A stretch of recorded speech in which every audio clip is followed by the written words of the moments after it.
On the battlefield to the boardroom, live streaming and then playing on YouTube, LinkedIn, and across Facebook. I am Colonel Garth Massey with the Battlefield to the Boardroom discussions. Today, if you are joining us, we are talking about real change, real adversity, and what happens when your world actually gets upended. And I'm here with a good friend of mine, Aaron Baker. You can find him at I Am Aaron Baker. You can find him at Aaron Baker Industries. I don't know all the titles you use, but Aaron and I have worked together for a couple of years with youth programs and some of the leadership development stuff we do, because Aaron has a really cool story that, involves attitude and the way we approach real, honest adversity and change in our lives. So with that, Aaron, great to see you. Thanks for taking the time. Yeah, my pleasure, Garth. Good to see you. What happened? I just got muted. Oh, There are we you go. unmuted? I can Yep, still I hear hear you. I got you. So Aaron, just real quick. I know we've had you Yeah. on once before, but real quick, like, who are you? How did you get to where you're at? Like, what is the change you're talking about? And then let's dig down deep into what do people really do when change is required? Sure. Well, 21 years ago, I was a professional athlete. I raced a motorcycle for a living. That was a childhood passion, chasing a dream, and I had an accident, like many others, but my accident was a cervical spinal injury. I broke my neck and became paralyzed from the chin down, all in the blink of an eye. One day, one moment, I'm riding, I'm feeling good, I'm strong, I've got the world literally in the palm of my hand. And the next, it's like flipping the light switch on the wall, and all movement to my entire body ceased. That was a moment of real change. Laying on the ground, completely paralyzed, barely a breath in my body, on the brink of death. Everything changed. And so it was from that moment forward that I've had to rebuild and redefine life, and do that in a way that takes a lot of patience, takes a lot of grit and perseverance. It takes a community.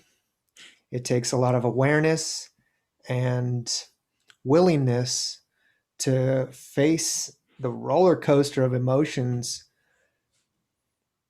that life throws at you. Yeah. And a lot of us aren't prepared or even come close to understanding what kind of strength resides in us until we're faced with some real shit. Excuse my language, but we call it in the military, we call it the eve of battle. mm, And I think sitting on the border of a country, to go launch an invasion or to run a mission or to go out on patrol, like stepping out from the wire.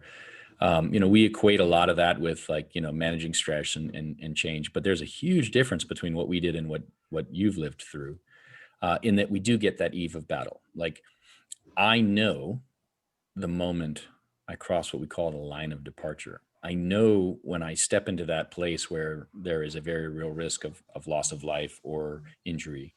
And although, anybody riding a motorcycle ought to know it can be very dangerous. I don't think you approach the ride like that. And as I recall, like you cleared a jump and then landed on your neck, essentially on your head. Okay. yep. And At so, the time, what's that? at the time, I did not approach riding that way.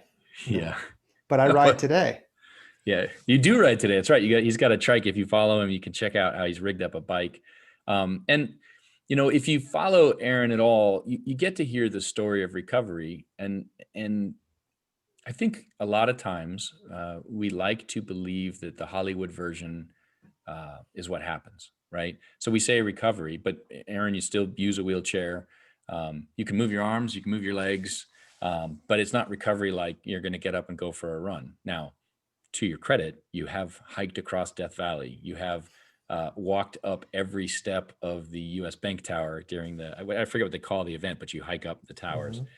Mm-hmm. But that's where I think the community stuff comes in. And I don't want to, give away all of Aaron's stuff, but you can go on Netflix and what's your film?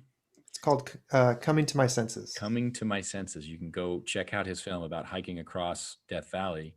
But I think it's topical right now. So if you're watching this, we as a nation are struggling with change, and we maybe saw it coming, or didn't value it or appreciate quite how much it was going to be, or how deeply it would affect us all.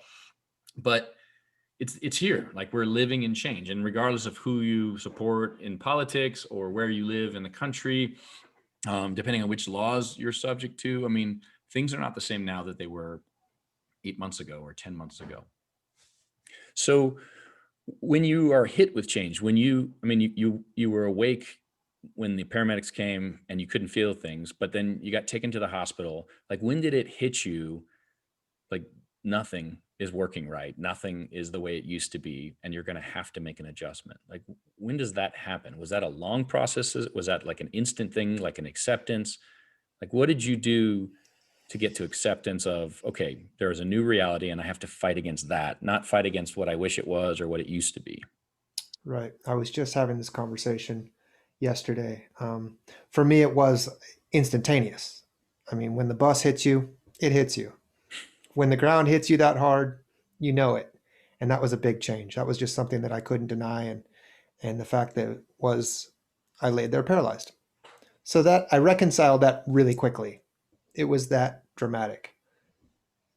It was in the following months when I remained motionless, when I had to be fed by someone else, when my personal care, just to go to the bathroom, to be dressed, to be able to sit up against gravity without passing out.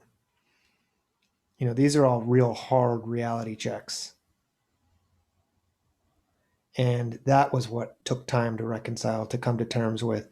And even still, for quite a long time, I rebelled against it. I didn't like it one bit. I hated it. I mean, oh, a loss of self, zero independence, completely dependent on everyone for everything, just to remain alive. And that was really difficult to live with, but it fueled a fire in me, a desire to look forward for some kind of way to find uh, and to just celebrate the small, minute little improvements. The moment I could hold a spoon, right? That was a big deal. The hug that I gave my father for Father's Day, that was a big deal. I flickered my toe, and it was monumentous. It was bigger than any trophy I could ever win, you know, pre-accident. So life got really simple. I had to get back to the basics, the most important things. And I think maybe, if we're talking about uh, current affairs today, this adversity that we're all faced with is forcing us to get simple, get back to the basics, what's important, you know? Um, I got to believe, though, as you say that, just in case anyone's thinking it, like, the basics aren't focusing on the fear or the pain or the trauma.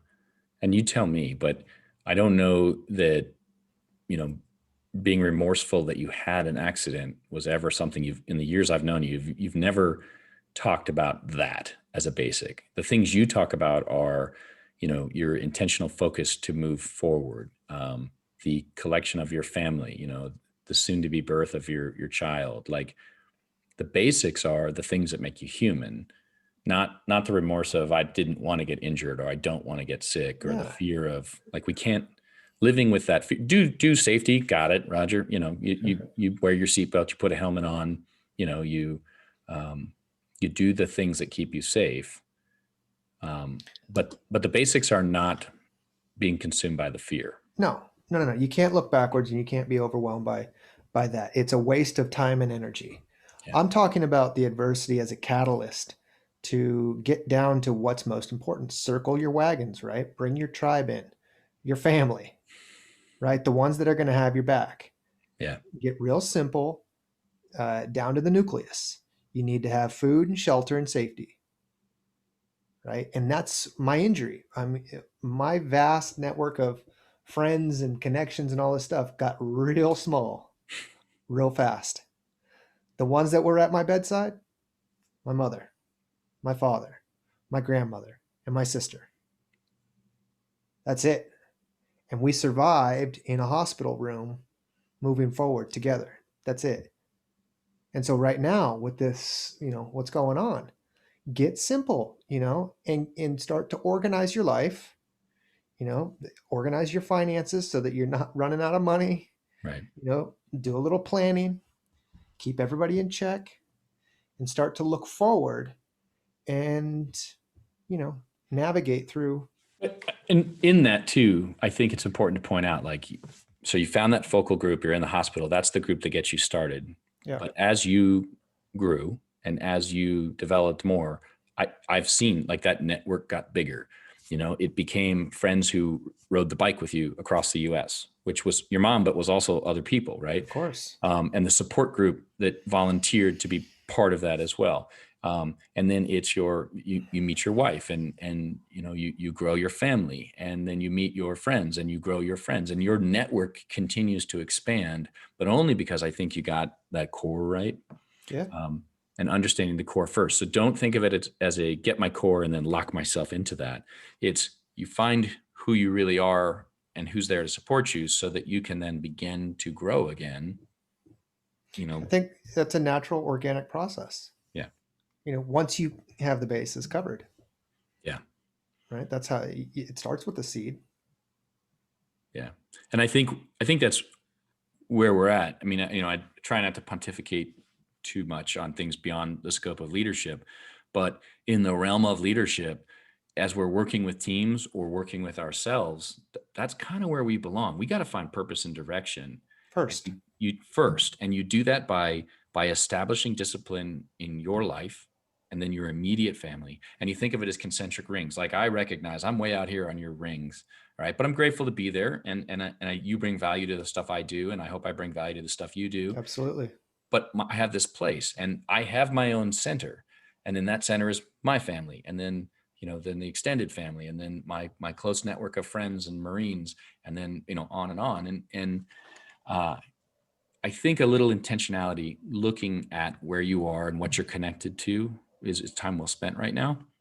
But do it with an idea of not permanence. It's an idea of I'm grounding to make sure I'm in the right place now. And then on my plan, my purpose and direction is to use that seed, that center, and grow. Because we do have to be connected as human beings to be healthy. And there are lots of ways to do it. CommandReady, we're actually kicking back off our workshop program in the spring, hopefully March, and we're gonna do it different. We're not gonna do it in a hotel. Right. We're gonna do it in the country. We're going to do it in the wide open air, and people will have to drive up into the mountains where the air is thinner, and it's more hands-on experiential stuff, because I think that's part of leadership now, is recognizing your own internal grit, your resiliency, your ability to be strong, which comes from knowing where that center is for all of us, and then growing it. But it's the recognition that you have to grow it. You can't accept what is now. Now is just the step that gets you to tomorrow. You said something though, really important, Garth. We start with our center, with our little seed, right? And the way to grow it is what you said, these concentric rings of like-minded, like-hearted individuals that are basically the water for Yeah. what you've planted, right? Like, you are important to my life. I am very discerning with where I spend my time and energy because I have limited and it's difficult for me to move literally through time and space. And I have to manage my time, energy, and risk on a moment to moment basis. So the people, the water that I add to my quality of life are deliberate. So Yeah. my circles are small and specific. Therefore, I do evolve because of those that I add to my network, my links. And my network doesn't, I mean, it could be, superficially large. Sure, I have all these loose connections everywhere, but my real pipelines of information, of entertainment, of, pleasure Yeah. are spent, deliberately. Yeah.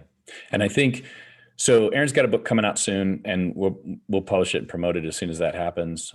He's got his film on Netflix, and you can follow him and hear about the things he's doing in his story. But I think it's important to do because sometimes we get to this place where we have unlimited time and there's opportunity to do things later, and then that's when we allow ourselves to drift into the cavern of YouTube videos or superficial conversations. And you have to be more intentional about it, right? I mean, there are physical limitations just make it hard to sit through long things, whereas I can be lazier about it, and because of that, I waste more time. And so I look to you for understanding and sort of clarity on what intentionality can do for you. And it has, I mean, that's the water I get from you, which is a great analogy. The further out from the seed, it's nutrients, and you got to bring things in the loop that give you the nutrients. And if you're not doing that, they shouldn't be in your loop because they're detracting from you, and it should bring you something. And I think that's what the current affairs are forcing us to do right now. It's adversity that forces us to get back to the beginning, right? Reset, and start looking at those that bring the most value to your life, quality of life. Yeah, but still, and live it, and live it, and move forward with that. Yeah. So Oh, I love it. It's good. Hey, we like to keep these short. Yeah. If you don't know Aaron, again, I said followed him before, but you should really check it out. We have a lot to learn by exposing ourselves to other people, and we can learn lessons through observation. And doing is great. We have to do that too, but you can save yourself a lot of time with observation. And so today, talking a little bit about fear and real change. Do not live your life in imaginary change. And I think that we as humans can do that. We invent the boogeyman. I mean, there's a reason children are scared of the closets, but there are very real, dangerous, powerful things out there that can affect you, and you can't protect yourself against all of them. And this is no, veiled position on, the current pandemic or anything else. I mean, it's just life. Yours was a spinal injury that paralyzed you, and then your process of recovery from that. But be honest with yourself about what you're really afraid of, because I find there are a lot of people that I'm talking to that are angry right now. And anger is typically a combination of fear and sadness. Mm-hmm. So if you're feeling anger, it might be a good time to sit back and say, okay, well, am I afraid of something? And what am I sad that I am losing? Or what do I think is being taken away from me? And that combination is what creates your anger. And you can address fear and sadness. Like, you can work on those sorts of things. And some of it is the acceptance of my world has changed. I'm in a new position, and then dealing with it. And that's why I think it's worth, having friends like Aaron to talk to and help him, or let him help us grow too and share. And use that anger. I mean, it's energy. Yeah. Use it in a positive way. It can really help you take that step, because a lot of times we are, paralyzed. What is it? Paralysis by analysis. We overthink it. We do overthink. I have a stack of books on my desk that I am paralyzed to start reading because the next project, the next thing. But those are good things. First world problems. All right. Hey, I'll let you go, buddy. Thank you for watching. If you stuck around with us this long, check out the site.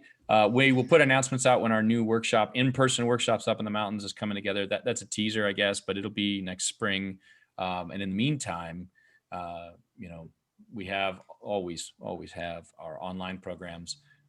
Talk about leadership. It's the P90X for your brain. Like, you've got to talk about how you process information, how you set goals, how you move forward. So anybody who can endorse or hit like or share or comment helps us do that in a bigger way. So, Aaron, good to see you, buddy. You as well. Can't wait for the baby pictures. We're 4 weeks out ish. Yep. So that's exciting. So get connected, and you might get to see them too.